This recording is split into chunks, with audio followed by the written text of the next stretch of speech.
Hey everybody, welcome to another episode of Fantastic Interviews. I'm here at, I think it's Balboa Park. Is this Balboa Park? Yes, it is. Okay, it's a section of Balboa Park. And I'm with a gentleman. He appears to be black. He's from Jamaica. He doesn't want to be on camera. He's not a social media guy. So you're going to have to look at my ugly mug. But we had a nice little conversation, and he finally agreed to have his voice heard because he's got a valid point. He was telling me a story about being pulled over by the police. He was an Uber driver with a new car, and they harassed him.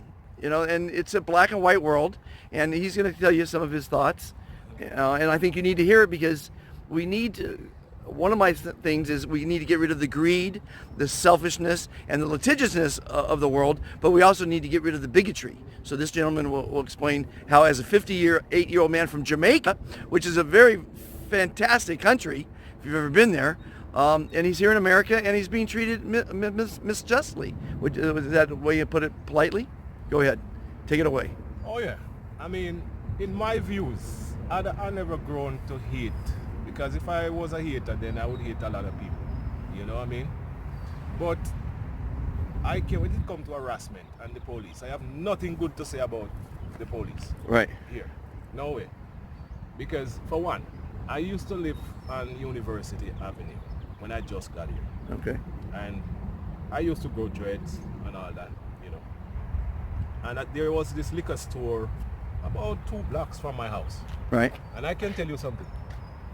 No matter what time of day I go to that liquor store, I can bet you any money, and I'm gonna win, that before I get back to the house, I'm gonna be stopped by the police. That often? Oh yes. I'm going to be stopped by the police. That I have to be like, I ask my wife, tell me something, what do I look like, a criminal or what it is, And she be like, that's how it is here and there. I'm like, what do you mean by how it is? Because what? I'm black. I'm not supposed to walk the street. And trust me, if that thing go on for like ever. I lived in Pacific Beach, and I couldn't, the same thing. The police just stopped me randomly. Take my picture. For absolutely no, I look like somebody that they're looking for and all that kind of crap. And I will not lie on you. I met, police who talk nicely to me and all like that. But to me, it's just trying to make it look as if, to me. Because my experience with you stop me for no reason. You give me a ticket for no reason. I used to work at a place, right, in PB. And my car parked in that parking lot at the same spot every evening I go to work. Because I used to work like as a watchman and, stuff like that. Okay. And this drive, what they call them? Interceptor, the little thing they walk around and touch your tire and all that thing. Okay. He used to come in the parking lot. And I'm like, he must be fed up of the car. Because the guy gave me a ticket. One morning I came out and see the ticket on the car with a different address. A different address. The address that he gave me the ticket for was on the other side of the bay. And when I go to court, the police, the judge, no, I didn't go to court about it because the boss said to me, man, might as well you pay it, man. I will pay it for you because all it's going to do is cost you more. And I'm saying, like, you're damn right. Again, I was on the boardwalk, right up by the Pelican, by the dock. And I see a homeless guy. He was sitting on the grass over to that hotel. And I walk over there, talking to him, and, we light up a cigarette, we start smoking. Suddenly, we see there were 2 girls coming up the boardwalk, puffing away. They passed the police like 5 yards away from me, smoking. And trust me, I'm not lying to you. The police walk right past those 2 girls on the concrete, right, which is the boardwalk, and come over to the grass, way over to the grass where me and the other guy was, and give us a ticket for smoking on the boardwalk. So I said to him, didn't you see them 2 girls who passed you right there? He look around and be like, what girls? I said, the 2 girls who passed you almost bump into the both of them because you walk right between them, smoking. And you left to come over on the boardwalk to tell me that we are on the boardwalk. He be like, see you in court. That's what he said to me. You see, when I go to court, the judge said to me, what do you want to tell me? what do you want to say? The officer is a liar? I said, I don't know what you term as a liar, but what he's saying about me and this cigarette is not what happened. Okay, I tell you what. Well, wait a minute. You were smoking. Yes, I was smoking Right. the cigarette, but Yeah. we weren't on the boardwalk. We were not on the boardwalk. Oh, you were not on the board. No. Oh, so it's okay on the grass. I don't know if it was, Oh. but he's saying... Because nowadays, you can't even smoke outdoors. That's what I'm saying. So now, either I got it wrong or whatever it is, but what I'm saying, you just passed two white girls smoking on the concrete, passing people back and forth. Nobody was nowhere close to us to say we were, smoking in a... So, undesignated obviously, area. you're being persecuted for being black. So, well, in that terms, I would rather say yes, because you pass two white people smoking right there and come over here in the grass to give us a ticket for smoking on the boardwalk. Right. Anyway, it goes on and on, man. So So let me ask you. You came here from Jamaica. Yeah. How many years ago? Pretty much going on 16, 17 years now. And why? Just moving. Actually, when I got here, I'm a traveler because I travel to many different parts. I've been to France, I've been to England, I've been to the small islands, quite a few of them. So I move around. Right. This time I actually got married and got here. That year got married and been here for a while. The lady I married to was a lawyer. You know what I mean? And she had to talk up. One at a time, I get to talk to this judge. There was a judge downtown. I don't want to mention his name. Okay. He gave me a number straight to him and let me know that if any police just look at you the way or the wrong way, call this number. Right.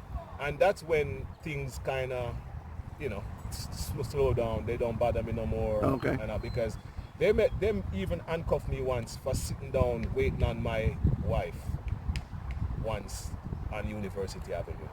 And they wanted me to press charges on them. And I'm like, listen, I don't get mixed up with shit like that. Right, You understand me? Because all is gonna happen, I'm gonna create a string of enemies and they might grant me a few dollars and say they are sorry. That's all it's gonna be, and they come out tomorrow and do the same thing with either me or 10. So more are you people like seeing the situation with bigotry? It's bigotry is what it is, right? Yeah. Getting worse today? To be truthful, I would say yes, because every day, look at that guy the other day in Alabama, where these two guys, they're not police, but and I've seen other clips of officers be misbehaving. Oh yeah, you see it every day in the All right, news. look, in this COVID era, I've seen clips and videos of people calling the police on rowdy crowd, party crowd, right? And when I observe, the way they approach the black crowd is totally different from the way they approach the white crowd.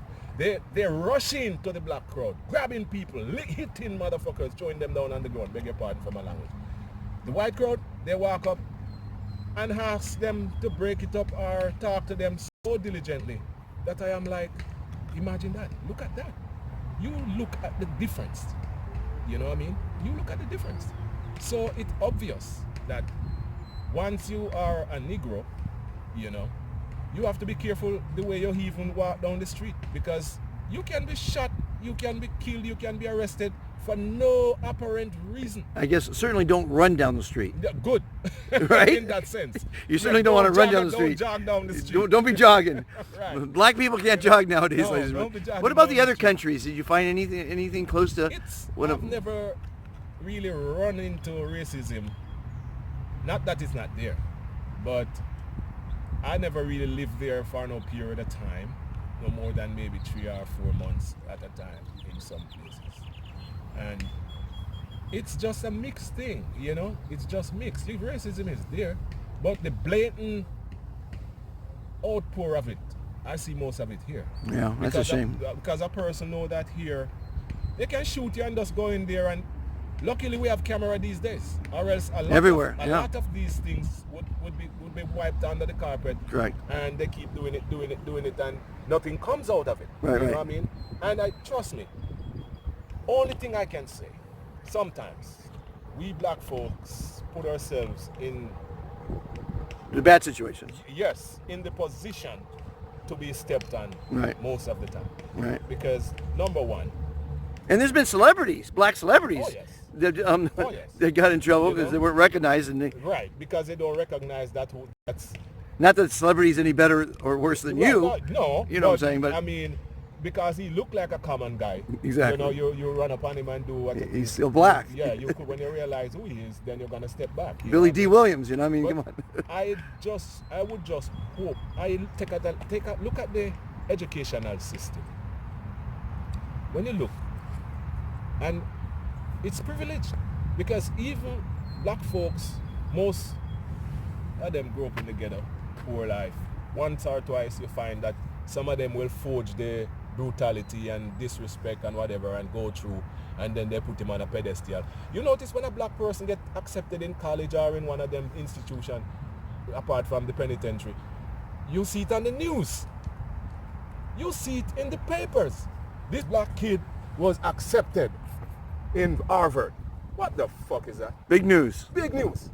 The white kids, you don't see them. No. Right? Because it's so regular. Right. But when a black kid is accepted in What do you think Harvard, about Obama being president? Come on, man. To me, it's the best thing the White House has ever seen. Yeah. And Do you think it made a difference? It didn't. No difference. No difference. It didn't make And a Oprah difference. being the biggest talk show host. Oh, man. It doesn't make a difference. Doesn't make a difference. It doesn't. What's going to make a difference, you think? Black people got to realize that you have to stop looking down from both yourself and each other. You understand? Stop allowing this, what you would call it, because you are grown and taught not to like yourself. In terms of you don't like the other guy. He's too black. And what's black is not good. You know what I mean? And all that thing. So you have to look at things which, and in my learning life growing up, we never see a person as you are white and I am black. Because I grew up Rasta. You know what I mean? Most people know Rasta through Bob Marley and reggae music. Right. I know Rasta from the grassroots. Right. And if I'm gonna say eat a steak, I am not gonna wait until my stomach is full to offer you what's left. I'm gonna offer you before I start eating, so we can both eat the same thing. You know, not because my stomach is full and I can't eat no more, then I'm gonna offer it to you. No, I don't want to do that. I'm gonna before I start eating, I'm gonna ask you, hey man, I got some food. You wanna join? You wanna eat somewhere? You know what I mean? And I mean, I'm not gonna let you take my fork and dip in your mouth, because we are like that too. We don't want to swap no spittle and all that. Right. I will split it and give you yours. That's and I that's keep fair. mine and we eat. You know what I mean? That's the fantastic thing to do. No, the thing with us, not even us, because trust me, there is such a difference with the American blacks from the Jamaican blacks. Way different. You know what I mean? Because the guy over there as black, look at this guy over here as black, as I'm better than you, because I can wear a Nike and you're wearing a slippers. Right. You know? And then you come out with, come on, Mark, look at me now. I have a hoodie on, right? Oh, we Pants can't. down here, Yeah. my pockets all buffed out, and I'm acting all rowdy. Trust me, you're gonna pull some attention. There's a thing called principle and integrity that these black folks need to get acquainted with again. Because if you observe it, even though they were slaves, trust me, those black people have that deep integrity about themselves, that even though they didn't have good clothes to wear, they tried to look clean and neat with the rags they got on. Right. You know, Right, they tried to be suited out. They come out in, even if it was one suit they wear, it's clean and they well dressed. You know, these days these motherfuckers you're wearing at 200-pound guy is gonna wear a 100-pound person's pants. How the hell is that gonna fit you, man? Right.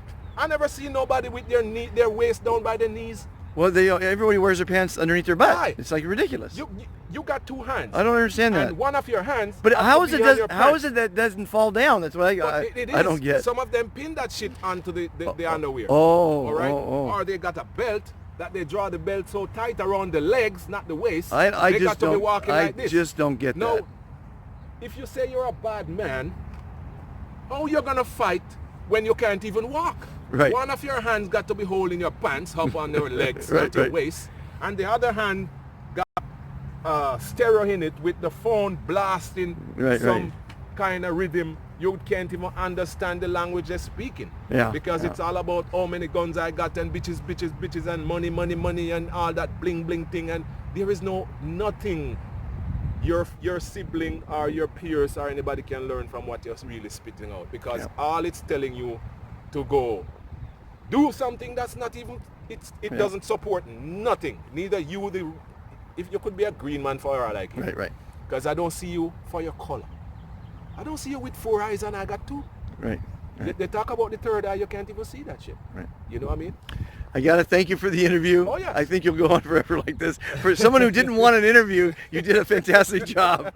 Thank you so much. No, I mean, it bothers me a lot, man, to see how black people really lay down and be stepped upon, even by our own black people, you know? Yeah, they're prejudiced against themselves. It's really time It's really amazing. for us to not take revenge, because revenge doesn't make sense. Right.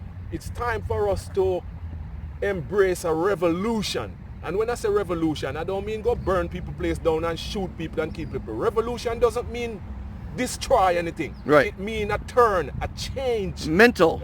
Both mentally and physical change in your both appearance, in your life, in everything that you do. A revolution of not laying down and just take whatever. Because well, everybody, you heard it from this young man in Balboa Park. Thank you so much for your time. And welcome, man. We need to speak up like this. We really do. Thank you, everybody, for listening. Everyone, be fantastic, be positive, be kind to one another. Don't be a bigot, don't be prejudiced, don't be a racist. You know, we all need to live with each other. It's all one planet.